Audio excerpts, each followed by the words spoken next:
고린도 교회 성도들에게 너희가 아멘 하여 하나님께 영광을 돌리게 하라는데, 찬송을 불러도 아멘이 없고 기도를 해도 아멘이 없고,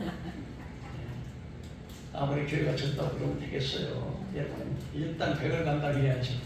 믿으시면 하나만 아멘 하시오. 아멘. 믿습니까? 아멘. 5월은 가정의 달입니다. 그래서 5월 5일은 어린이날이고 5월 8일은 어버이날, 또 5월 15일은 스승의 날입니다. 특별히 우리 가정의 달을 맞이해서 저는 오늘 여러분과 함께 복된 가정이라고 하는 제목으로 말씀의 내를 나누고자 합니다. 세상에는 생존 경쟁이 치열해서 마치 전쟁터와 방불합니다. 그러나 유일하게 우리에게 쉴 수 있고 안식할 수 있는 쉼터가 바로 가정이라는 것입니다. 가정은 마치 정원사가 꽃을 가꾸어 따듯이 우리 가정은 우리가 가꾸어야 복된 가정이 되는 것입니다. 그러기 위해서는 우리가 어떻게 해야 할까요? 첫째로 가정에는 사랑이 충만해야 합니다. 향기나는 꽃과 나무에 나비들과 벌이 날아오는 것처럼 행복의 바람새는 마치 사랑의 가정의 보금자리를 튼다고 생각을 하는 것입니다. 그렇기 때문에 아무리 돈이 많고 아무리 지위가 많고 아무리 권세가 있고 백병 아파트에 산다 할지라도 사랑이 없는 가정이라면 그 가정은 삭막한 사막이 되올 수밖에 없는 것입니다. 고린도전서 13장 4절 7절에 바울은 사랑에 대해서 사랑은 오래 참고, 사랑은 온유하며, 사랑은 시기하지 아니하며, 사랑은 자랑하지 아니하고, 사랑은 교만하지 아니하며, 물에 행치 아니하고, 오직 자기의 욕을 붙지 아니하고, 성내지 아니하며, 악한 것을 생각하지 아니하며, 진리와 함께 기뻐하고, 모든 것을 참으며, 모든 것을 견디며, 모든 것을 바라느니라고 말씀하고 있는 것입니다. 사랑은 정말 오래 참는 것 같습니다. 하나님께서 정말 하나님이 사랑한다고 하는 것은 하나님이 우리를 오래 참으시는 것입니다. 만약 우리가 순간순간 하나님의 범죄한 자를 심판한다면 아마 이 세상에 살아남을 사람 한 사람도 없을 것입니다. 그런데 하나님은 오래 참으셨어요. 한 사람이 회개하도록 천년을 하루를 천년처럼 기다린다는 것입니다. 그럼 기다리는 건 지루하잖아요. 근데 하나님은 이렇게 기다리시는 거예요. 내가 문 밖에서 두드리는 누구든지 내 음성을 듣고 문을 열면 나는 그로 더불어 먹고 그는 나로 더불어 먹으리라고 말씀합니다. 모든 사랑이다. 사랑의 법을 절대로 말하지만은 사랑은 오래 참는 것이라고 생각합니다. 둘째로 자녀들은 주 안에서 부모에게 순종하고 아버지와 어머니를 공경하라 그랬습니다. 에베소 6장 1절 2절에 자녀들은 주 안에서 너의 부모에게 순종하라 이것이 옳으니라. 내 아버지와 어머니를 공경하라 이것이 약속 있는 첫 계명이니 이로써 내가 잘 되고 땅에서 장수하리라고 말씀하셨습니다. 여러분 10계명은 하나님께서 613가지의 율법이 좋지만 그 613가지를 요약을 해서 압축을 한다면 10계명으로 요약될 수가 있는 것인데 1계명에서 4계명까지는 하나님을 살아가는 계명, 6계명에서 10계명까지는 사람을 살아가는 계명입니다. 하나님을 살아가는 계명이면 내 앞에 다른 신을 내게 두지 말고 너를 위해서 우상을 만들지 말고 하늘에 있는 것이나 땅에 있는 것이나 땅 안에 있는 모든 것을 만들지 말고 절하지 말고 섬기지 말라. 나 여호와 하나님은 질투하시는 하나님이야. 세 번째는 하나님은 망령되이 뺏지마라. 넷째는 안식일 교회 거룩히 지키라. 하나님을 살아가는 계명입니다. 여섯 번째 계명으로 첫 번째 계명이 바로 부모에 대한 공경인데 내 부모를 공경하라. 그리하면 땅에서 잘되고 장수하리라. 살인하지 말라, 간음하지 말라, 도둑질하지 말라, 내 우스에 거짓짓도 하지 말라, 내 우스에 남종이나 여종이나 아무것도 탐내지 말라. 이렇게 해서 여섯 가지 계명인데 하나님께서 시내산에서 모세가 기도할 때 하나님은 두 돌판에다가 1계명에서부터 4계명까지 하나님을 사랑하는 계명에 대해서 돌판에 하나님 직접 기록하시고 또 여섯째 계명에서부터 여섯째 계명까지 여섯 가지 계명은 또 두 돌판에 이렇게 기록했는데 이 유대인들은 특별히 두 돌판으로 지금 이렇게 두 돌판을 가지고 10계명을 기록하는데 4계명의 1계명부터 3의 계명까지는 하나님을 사랑하는 계명인데 거기에다가 5계명 인간의 첫 번째 계명 내 부모를 주어서 공경하라고 하는 이 계명을 하나님 4계명에다가 이렇게 해요. 그리고 나머지 4계명 5계명 어떻게 부모의 공경하라는 것을 하나님의 계명에다가 이렇게 붙여서 따로 이렇게 5계명씩 했다는 거예요. 그것은 뭐냐면 바로 부모님은 바로 하나님처럼 하나님을 살아가고 공경하는 것을 그걸 그렇게 하라는 것입니다. 그래서 모든 계명들은 하라 하지 마라 이렇게 기록되어 있는데 6계명 내 부모를 주어서 공경하라면 약속까지 땅에서 하나님께서 내게 주신 땅에서 잘 되고 장수하리라고 하는 축복의 약속을 딱 부모님에 대한 6계명에 대한 계명에만 이렇게 말씀을 하셨습니다. 그러니까 이 6계명이 얼마나 중요한가를 알 수가 있습니다. 부모 공경은 바로 첫 번째가 바로 순종입니다. 그래서 잠언 4장 1절에 아들들아 아비의 훈계를 들으며 명철을 얻게 주어야 내가 선한 도를 너에게 전하노니 내 법을 떠나지 말라. 그래서 부모의 공경은 첫 번째 순종하는 것이다.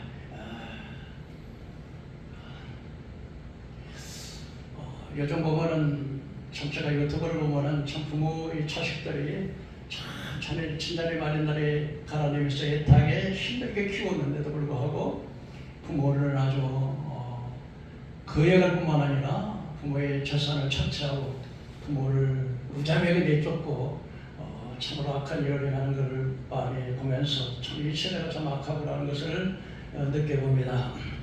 하나의 이야기를 하면 그 한 병원의 원장님의 사모님의 이야기를 좀 해보겠습니다. 원장님이니까 병원의 생활에 넉넉했겠죠. 유족한 삶을 살았습니다. 그런데 이제 중년이 좀 넘고 나서 그 원장님이 세상을 뜨니까 원장 사모님이 이제 혼자 남게 됐습니다. 그런데 그 원장님은 2남 1녀를 두었습니다. 아들이 둘이고 딸이 하나인데 그래서 아버지가 돌아가시자 어머니가 외로워 눈물을 흘리니까 막 자녀들이 와가지고 위로한다고 어머니 힘내시라고 그래서 한 달 이상 계속 매일 찾아와서 안부를 전했습니다. 그러니까 참 엄마가 참 눈물겹고 참 고맙게 생각을 했죠. 그런데 어느 날 이남 일녀가 아주 심각한 필름으로 와가지고 어머니 이제 나이도 드시고 그러니까 아버지가 주신 우리 재산 관리는 저희들이 하겠습니다. 그래서 집도 다 팔고 어머니가 혼자 이렇게 계시고 눈물 흘리는 참 우리가 볼 수가 없습니다. 그러니까 우리가 상하를 돌아가면서 어머니를 모실 테니까 이 재산을 우리가 관리하겠습니다. 어머니가 사실적으로 마음에 느끼지는 않지만 자녀들이 아주 간곡하게 부탁을 하면서 어머니 우리가 정말 효도하겠습니다. 그렇게 하니까 그냥 그 재산들을 3남매에게 전부 넣어가지고 집까지 팔아서 나눠주고 그러고는 이제 그 자녀들에게 이제 돌아가면서 모신다 그러니까 한 30일 한단하게 석 달 동안 이렇게 돌아가면서 모시기로 했어요. 사실적으로 어머니가 자기 집 두고 자기 집에서 있는 게 낫지 자식들에 가가지고 이 집 가서 3개월, 이 집 가서 3개월 이거 3개월 얼마나 힘들겠으면 그럼에도 불구하고 허락해서 해줬습니다. 딸에 갔을 때 이제 어머니가 3개월 동안은 그런 데를 잘해요. 첫번에는. 근데 3개월이 지나고 나서는 이 딸이 아주 엄마로 보는 게 아니라 아주 신부로 보는 거예요. 그러니까 엄마한테 모든 뭐 설거지고 뭐 이거 전부 다 엄마한테 시키는 거예요. 그 나중에는 이제 엄마가 세탁기에다 했는데 세탁기에다가 아마 그 백화점에서 좋은 옷을 갖다가 세탁기에 넣어버렸나 봐요. 쌀 빨아서는 안 되는 옷인데 그냥 빨아갖고 근데 이 딸이 들어오더니 화를 많이 내면서 엄마 세상에 이렇게 좋은 옷을 갖다가 여기다가 세탁기에다 넣어버려서 내 옷 다 버려버렸다가 엄마 폐물 팔아가지고 이거 배상을 하고 얼마나 기가 막히겠어요. 그래서 또 3번이 지나서 이제 큰아들을 또 이렇게 돌아가면서 이렇게 갔어요. 근데 어느 날은 이게 막내딸이 비가 찰찰 오는 날 엄마의 보따리를 다 내려오면서 나가라는 거야. 이제 엄마 할 만큼 했으니까 엄마 이제 갈 대로 가라고. 그 엄마 하는 말이 아니 내가 너희들 재산 내놔라 그랬더니 무슨 재산? 그럼 법대로 오시라고 뭐. 세상에 이런 그 큰아들한테 갔더니 그 비가 철철 맞아요. 딸에게 쫓겨나가지고 큰아들한테 갔더니 문을 딱 잠가놔가지고 아무리 그냥 철경을 눌러도 문을 안 열어주는데 나중에 자기 엄마의 차례 다 밖에다 다 아니라 문을 두들겨도 막 금방 거기 들어 두드러니까 아들이 겨우 나왔는데 세상에 이럴 수가 있냐 그랬더니 그 너희들이 엄마 모신다고 그랬다 돈 내놔라 그랬더니 엄마가 언제 우리 돈 줬냐 이래가지고 완전히 그러니까 큰아들한테 가도 작은아들을 갔더니 문장가져 있고 그게 할 수 없어서 이 엄마가 이제 뭐 아무것도 없어요. 남은 폐물이 있어가지고 그걸 팔아가지고 간신히 지하 사과세 방을 해가지고서 이제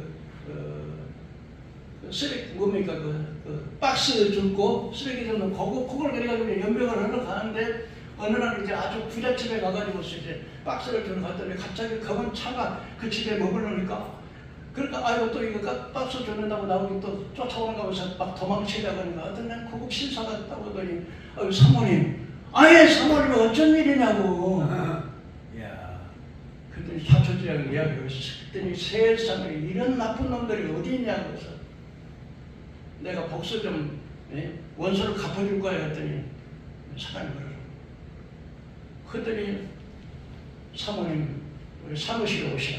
사무실에 갔더니 돈을 가방에다가 하나를 내다보면서 사모님 이거는 사모님께서 우리 원장님이 계실 때 내가 그렇게 얼마 돈을 차입을 했는데 그걸 생활에 걸어서 못 갚아가지고 그러고 나와서 생활에 좀 나와가지고 원장님을 찾으려고 아무리 찾고 찾아도 못 찾아서 뭘 찾아도 이 돈을 사모님 돈이라 가방으로 돈을 하나 내놓는 거예요.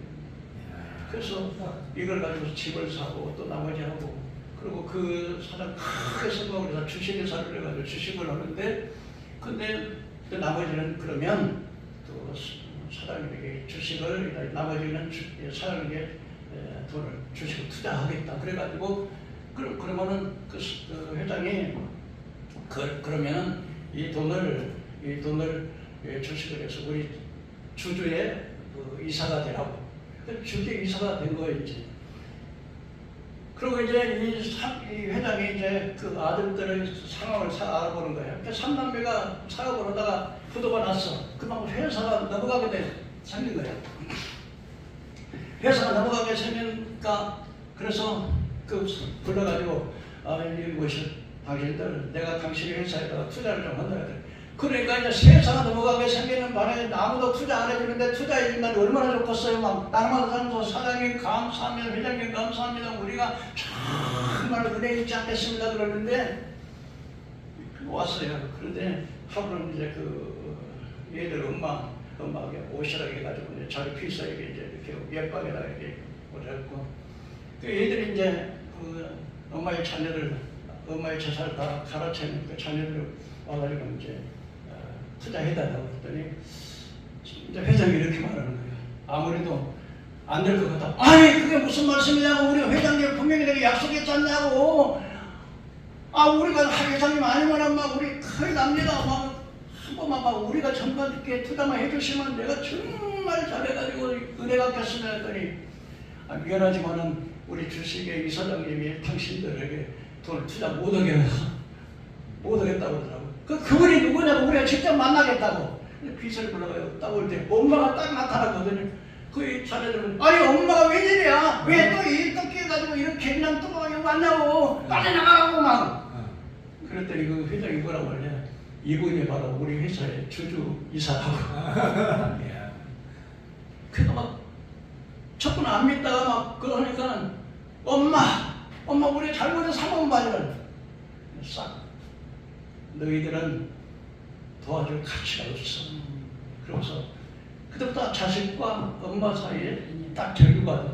오늘 이런 사실 너무 많아요. 그래서 말세에는요 디모데후서 3장 1절에 너는 이것을 알아 말세에 고통하는 때가 이르니 사람들이 자기를 사랑하며 돈을 사랑하며 교만하며 비방하며 부모를 거역하며 살아가지 않으며 감사하지 않으며 거룩하지 않으며 무정하며 원통함을 풀지 않으며 오함하며 절제하지 못하며 사랑하며 선한 것을 좋아하지 아니하며 배신하며 조급하며 자만하며 쾌락 사랑이며 하나님 사랑하는 것보다 더하며 경건의 모양은 있지만 경건의 능력은 부인한 자라. 이 같은 자리에서 돌아서 지금 말세가 돼서 이렇게 강팍에 치는 겁니다.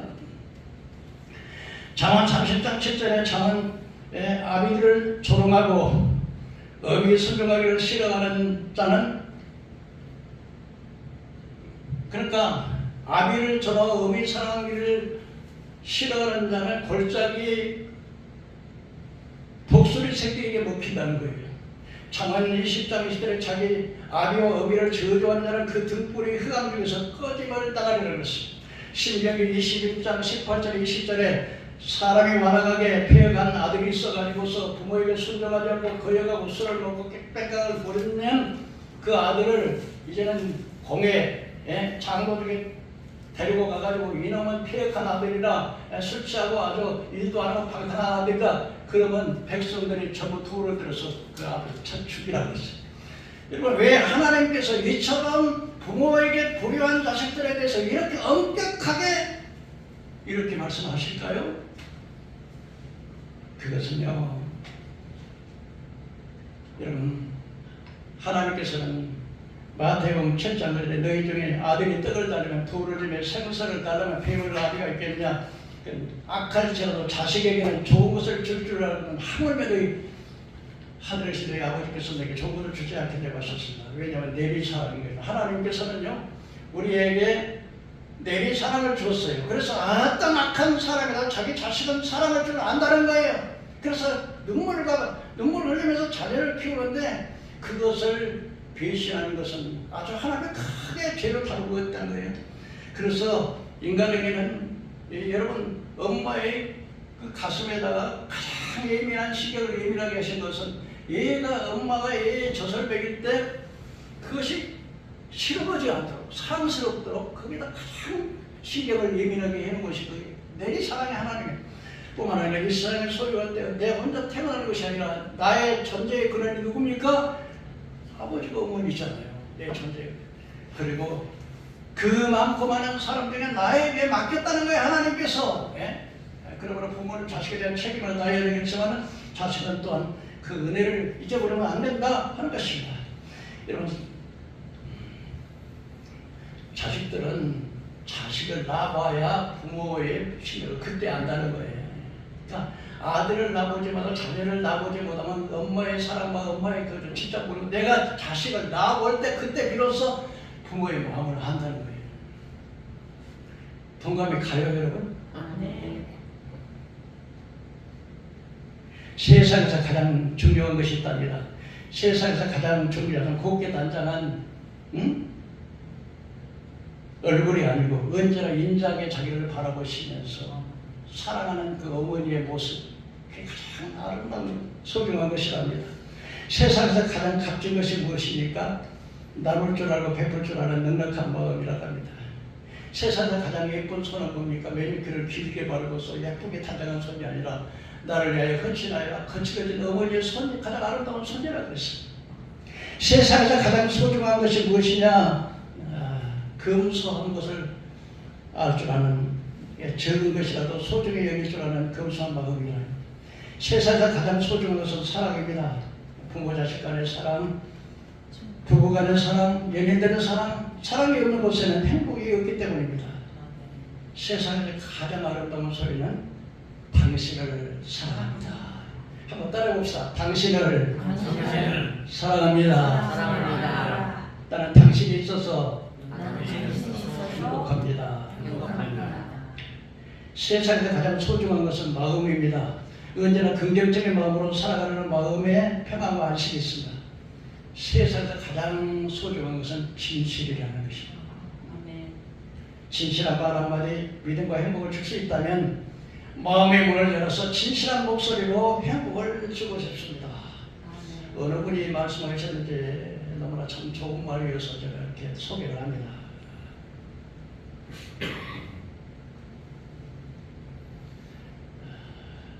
어느 날 엄마가 저녁 준비를 하고 있는데 아이가 부엌에 와서 쓴 종이 하나를 내놨습니다.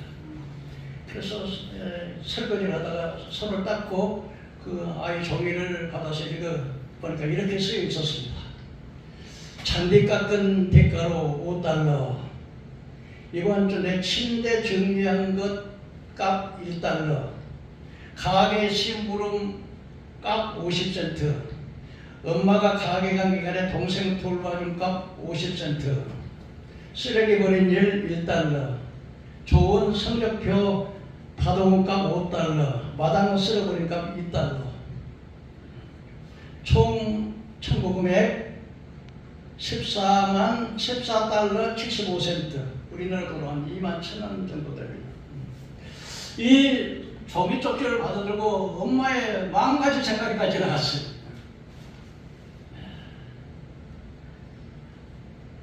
그러고서 다시 한 종이에 엄마는 이렇게 썼습니다. 9달 동안 내 뱃속에다가 너를 키운 값 무료. 아플 때 잠 못 자고 너를 위해서 기도하고 가루한 값 무료. 수년간 너를 위해서 시간 투자하고 너를 눈물을 흘렸고 너를 키웠던 값 무료. 너를 향한 나의 사랑의 값은 무효란다. 이렇게 썼습니다. 이 자식이 그 쪽지를 읽어봤어요. 눈에 막 눈물이 글썽글썽 하더니 그러고 나서 올려보더니 말하기를 엄마 정말 사랑해 이렇게 말했습니다. 그리고 펜을 들고 나서 다시 글씨를 아주 크게 이렇게 썼습니다. 완불 귀염둥이. 그 종이를 받아 읽고 난 아들에게 이렇게 말했답니다. 이 모든 것을 떠가면 너를 사랑하는 나의 참 사랑값은 그냥 주는 것이다. 그래서 영어로 no charge, 요금 없음 이렇게 썼다는 겁니다. 여러분 우리가 부모의 은혜를 알아야겠습니다. 셋째로 여러분 부모들은 자녀를 노엽게 하지 말고 주의 교훈과 훈계로 양육하라 했습니다. 에베소 6장 4절에 또 아비들아 너희 자녀를 노엽게 하지 말고 오직 주의 교훈과 교양과 훈계로 양육하라.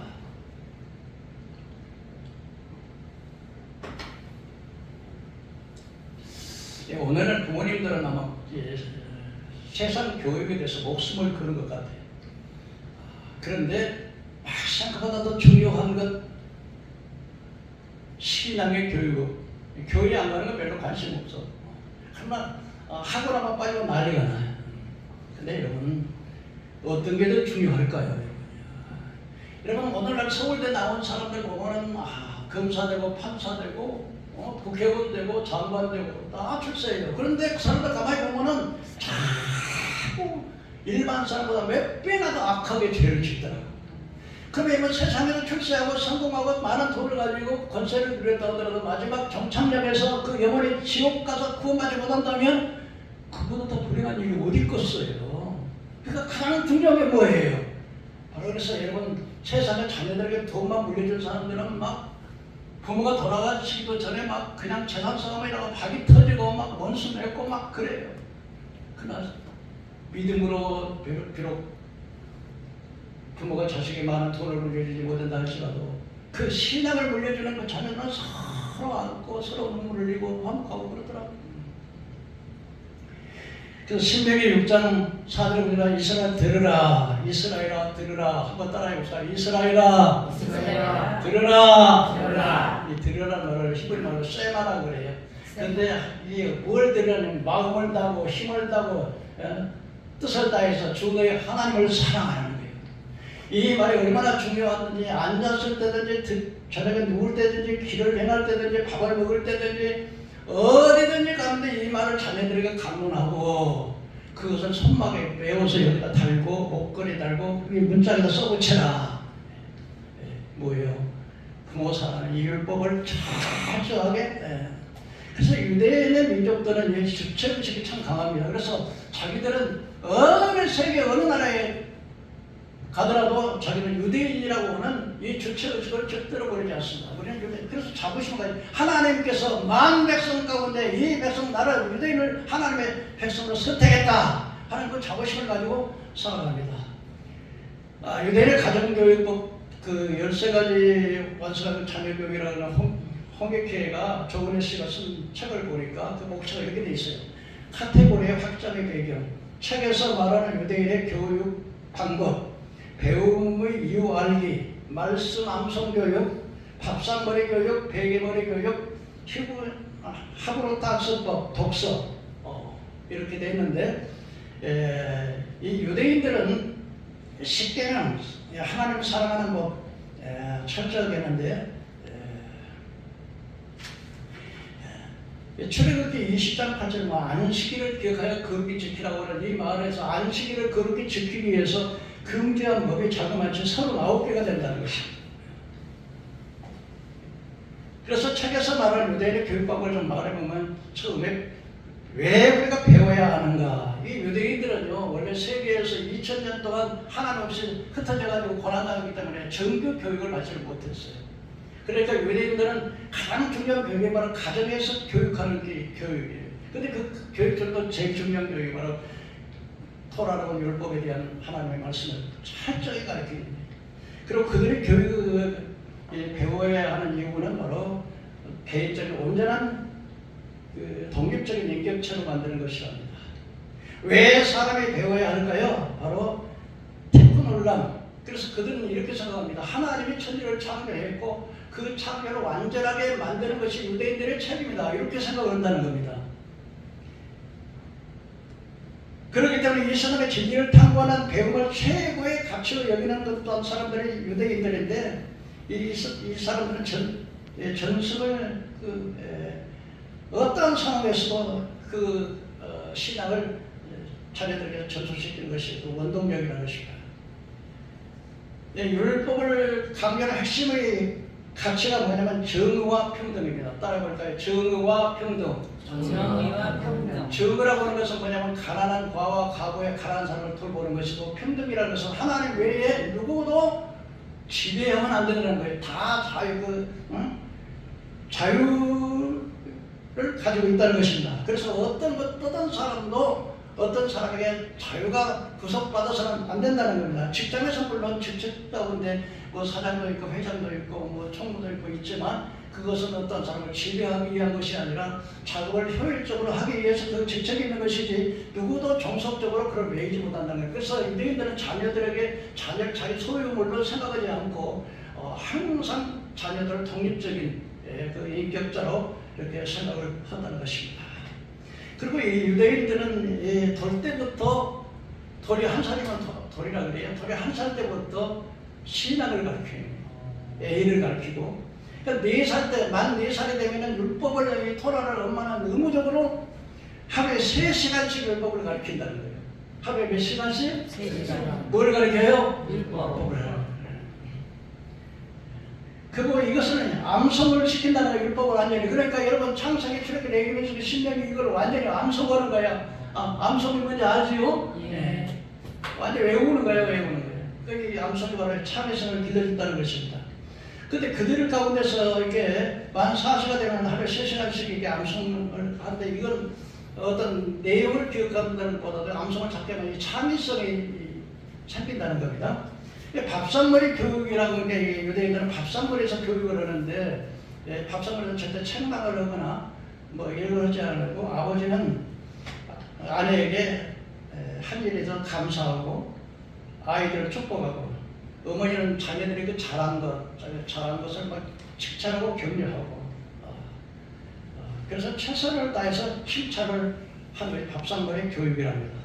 그리고 이 사람들은 베개머리 교육인데, 잘 때는 이제 낮에 교육을 했으니까 잠잘 때 잠깐 이렇게 그 아버지가 한 15분 동안 아기에게 어려서 동화책을 읽어주고, 또 때려서는 그 조상들의 이야기를 해주고, 아브라함, 이삭, 야곱 이렇게 해주겠죠. 그다음에 성경 이야기를 좀 이렇게 해주고, 좀 크면 얘가 만화책을 가져온다든지 어떤 책 가지고 그 독후감에 이렇게 물어보고 질문하고, 그 다음에 하브로 학습법은 동료 뜻인데 혼자서 공부하는 것보다는 여럿이 함께 이렇게 해서 이렇게 유대인들 하는데, 평균 어떻게 기억력이 보니까 수동적 학습 방법인데, 수동적 학습 방법이라는 것은 내가 직접 하는 게 아니라 어떤 듣고 다른 사람을 통해서 얻어지는 지식인데, 강의 듣기가 5% 기억을 한답니다. 읽기가 10%, 시청각 수업이 20%, 시범 가계부가 있습니다. 그러나 직접적으로 자기가 참여하는 학습법에서는 집단 토의가 50%를 기억하고 실제 자기가 해보는 것이 75%, 그 다음에 서로 설명하게 90%를 토론을 해가지고, 근데 유대인 교육하고 답을 말해주는 게 아니라 선생님이 질문부터 해가지고 그것도 자꾸 질문을 해가지고 그들로 하여금 이 답을 말하도록 그렇게 하는 교육인데, 이 자기가 직접 그러니까 제가 사실적으로 남이 이렇게 들어서 배우는 것보다는 자기가 가르칠 때 훨씬 더 많은 것을 이렇게 이해가 가요. 저도 이렇게 신학생들을 가르치면 내가 이렇게 배우는 것보다도 내가 직접 가르치니까 가르치는 지식이 훨씬 더 체득돼가지고 이렇게 많이 기억이 되는 것을 볼 수가 있습니다. 이렇게 유대인들은 철저하게 교육을 하는데, 여러분 세계 노벨 문학 수상자를 보니까 1901년에서 2023년까지 노벨 문학상을 받은 사람 총수는 965명인데 그 중에 214명이 유대인들이라고. 여러분 세계에서 전부 다 경제적인 절대 경제력을 가지고 있는 전부 유대인들이에요. 그래서 정말 고난받은 백이면 우수한 민족입니다. 여러분 미국의 빌 게이트라든지 노페라든지 노스차일드 가문에, 지금 미국 연준은행도 노스차일드 가문의 개인 소유입니다. 그만큼 세계의 모든 경제권도 유대인들이 가지고 있습니다. 그 다음에 또 부모들은 자녀를 노역게 하지 말아라. 가정에서 좀 이렇게 막 싸우고 뭐 이러면은 자녀들이 나가서 이렇게 좋은 영향을 가정에 늘 칭찬받고 사랑받는 자녀들은 나가서 어디든지 자존감을 가지고 나가서 당당하게 그 일을 해나가는 걸 볼 수 있기 때문에 이 자녀들을 노역게 하지 말아라, 이렇게 말씀을 합니다. 마지막으로 여러분, 결혼을 잘해야 돼요. 네. 뭘 잘해야 돼요? 결혼. 근데 결혼은 누구하고 해야 돼요? 불신자하고 결혼하지 말고 반드시 믿는 사람하고 결혼을 해요. 그래서 여러분 이스라엘의 7대 왕 아합왕이라고 하는 왕이 있는데, 이 아합왕이 결혼을 누가 하냐면 바알의 딸 이세벨이라고 하는 바알의 딸 우상 숭배의 딸을 데려다가 결혼을 했어요. 그런데 이 이세벨이라고 하는 여자가 아주 악한 여자예요. 아주 악해요. 제일 큰 복이 처복이라고 하더라고요. 세상에 제일 큰 복이 처복인데, 그런데 이 아합왕이 바알의 딸을 근데 바알의 딸을 데려오면서 시집 오면서 바알 선지 450명, 아세라 선지 400명, 850명의 그 이단 선지자들을 데리고 왔어. 그러니까 이게 왕이 그냥 예루살렘에다가 하나님 거기다가 전부 다 성전에다가 제단을 짓고 바알신, 아세라신을 갖다 전부 다 해서 하나님이 제일 싫어하는 우상 숭배인데 가장 악한 우상 숭배를 많이 한 왕이 왕이에요. 그러니까 하나님께서 왕을 강문을 아주 멸절시킨데 왕이 길르앗 라못에 가서 전투를 하다가 왜 하나님의 길르앗 라못에 군대가 화살을 쐈는데 왕이 맞은 거예요. 그래서 막 전투가 막 심하니까 피하지 못하고 병거에 의지했다가 결국 나중에는 이제 죽어서 이제 장사를 했는데, 엘리야가 말하기를 아합이 죽으면 아합의 피를 개들이 핥고 이세벨이 죽으면 이세벨의 피는 땅에서 죽으면 개들이 먹고 하늘에 죽으면 새들이 먹으리라는 그 전과 그대로 얘기했는데요. 아합은 그때 가서 길르앗 라못에 가서 전투 우연히 쏜 화살에 맞아가지고 죽었는데, 그걸 장사를 했는데 그 병거가 피가 있는데 그 창녀들이 모여가는 그 못에다 피가 흐르는 것을 개들이 그 핥던 것을 엘리야의 저주가 그대로 임한 것.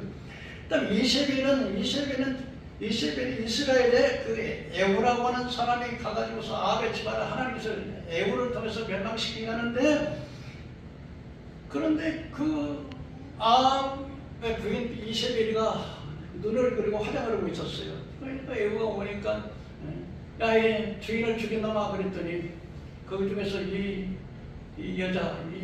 여자를 갖다가 내 편에 설 사람 손들어 했더니 이세벨을 섬기는 이시벨이 그 이세벨을 들어 창문에 들어서 그냥 던졌어요. 던지니까 뭐 피가 막 말에 튀고, 그래가지고서 개들이 그 이세벨의 시체를 다 뜯어먹고 머리 해보라고 이 손과 발뼈만 낸 거 다.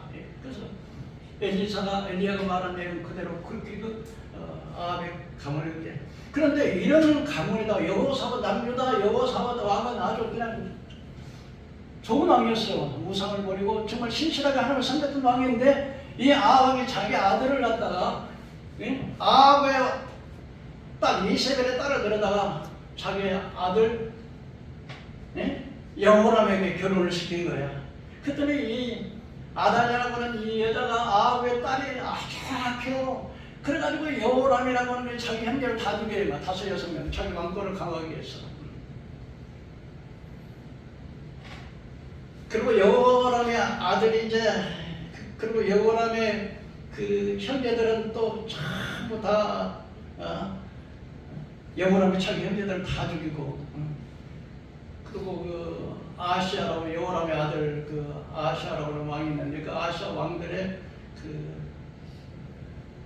왕들 형제들도 다 죽이고 그리고 이 여호람이라고 하는 이 여자가요 어떻게 하냐면은 자기 아들 아하시아가 죽었다는 이야기를 듣고 난 다음에 그다음 자기 손자들이죠. 자기 손자들을 전부 다 죽이는 거예요. 그때 자기의 그 딸을 자기 딸이 여호라단이라고 하는 그 여호야다라고 하는 딸이 있는데 자기 오빠의 그 아들 중에 막내 그 요아스라고 하는 아들 하나를 몰래 빼돌렸어요. 그냥 아주 어렸었는데 영무하고 빼돌려고 숨겼는데 그러고 난 다음에 이 아다냐라고 하는 여자가 6년 동안 자기가 자기 아들 손자들 다 죽이고 자기가 왕이 되고 그러니까 여호람이 아다냐라고 하는 여자는 자기 아버지가 왕, 자기 시아버지도 왕, 자기 남편도 왕, 자기 아들도 왕인데 자기 아들 아하시아가 죽자 자기가 그 아들 왕권을 차지해 자기 손자들을 다 죽이고 자기가 왕이 됐어요. 그런데 그 아다냐의 딸이 아하시아의 그 누이 동생이 그 자기 조카를 이렇게 몰래 빼더라고. 그때 그 제사장 아비아달인가 그 사람이 6년 동안 몰래 둥기에다 숨겨서 이렇게 하다가 나중에 그 7살 된 아들을 지금 왕을 돼서 기름을 부어가지고 이렇게 하는데 여기서 왜 무슨 말씀이냐면 바로 이 여호사밧이라는 남유다 왕이 악한 아합의 왕하고 결혼을 해가지고 그 가문이 아주 그냥 풍지박산이 되는 몇 절이 되는 거예요. 여러분 믿는 사람과의 결혼이라는 게 굉장히 중요한 것 같아요. 그리고 여자의 영향을 얻어서 그 여호람이 그 아합의 왕 이세벨의 영향을 받은 딸이 왔으니까 다 형제들 다 죽이는 거예요. 그러니까 이게 영향력이 결혼을 정말 얼마나 잘하는 게 얼마나 복인가. 결론적으로 뵙겠습니다. 여러분 복된 가정이 되기 위해서는 사랑이 충만해야 돼요. 두 번째로 복된 가정이 되기 위해서는 위계 질서, 서로 한 가정이 하나에 모여져 있는데 부모, 자식 간의 관계. 세 번째, 자녀에 대한 신앙의 교육. 굉장히 중요합니다. 나는 참 내가 이렇게 인생을 살아가면서 느낀 게 뭐냐면은 교육에 대해서 먹이고 잘 먹이고 잘 입힐 때는 그렇게 목숨을 걸고 그냥 뼈가 부러지고 이러는데 자녀들이 오늘 배가 여기 있어. 배가 여기 있어. 여기 가까운 배만 갈아타기만 하면 그 사람이 사는데 이 배를 안 타. 이 배를 안 탄다고. 바로 옆에가 있는데 안 타. 이 배를. 얼마나 안타까운 일입니까? 정신 차려야 돼요. 참들이 주일날에 가서 듣든지 안 듣든지 말씀을 들어가서 주일날 예배 참석하면요 그들이 신앙의 믿음을 들으면서 나는 겁니다. 근데 배를 안 타. 배를 안 탄다는 의미가 뭐겠어요? 어느 날 주변에서 많은 사람들이 배가 옆에 있는데 왜 배를 안 타? 여기 배요. 이게 배. 구원의 배라고. 이게 구원의 배라고. 근데 이 배 안 타.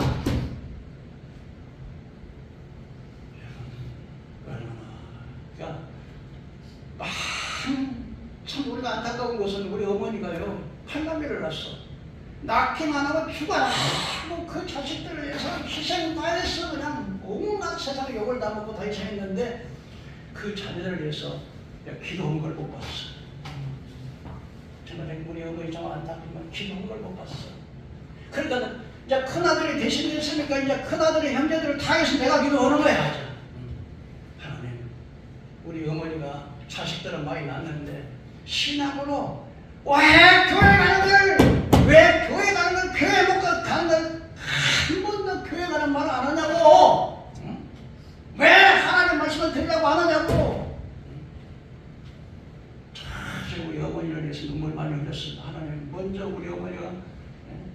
참 고문중 전도사님의 그 위대한 그분들이 그 위대한 그 고문중 전도사처를 받았어요.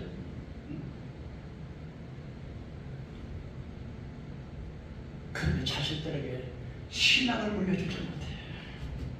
세상에 재물도 물려주지 못하지만은 신앙을 물리려는데 그 마음이 아픈 거야. 그 마음이. 여러분 자녀들에게 여러분 신앙을 물려주세요. 가까운 배를 타게 하세요. 이게 사는 길이에요.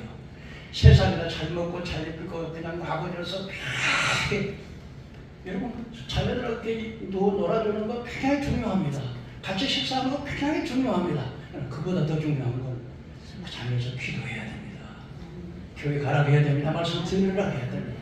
이것이 바로 우리 가정을 복되게 꾸미는 하나님의 복을 받을 수 있는 복의 근원은 하나님께 있지 않습니까? 하나님이 복을 주시는 분인데 그 하나님이 복을 받게 이런 삶을 살아갈 수 있는 여러분에게 주의 이름으로 축원합니다. 기도하겠습니다.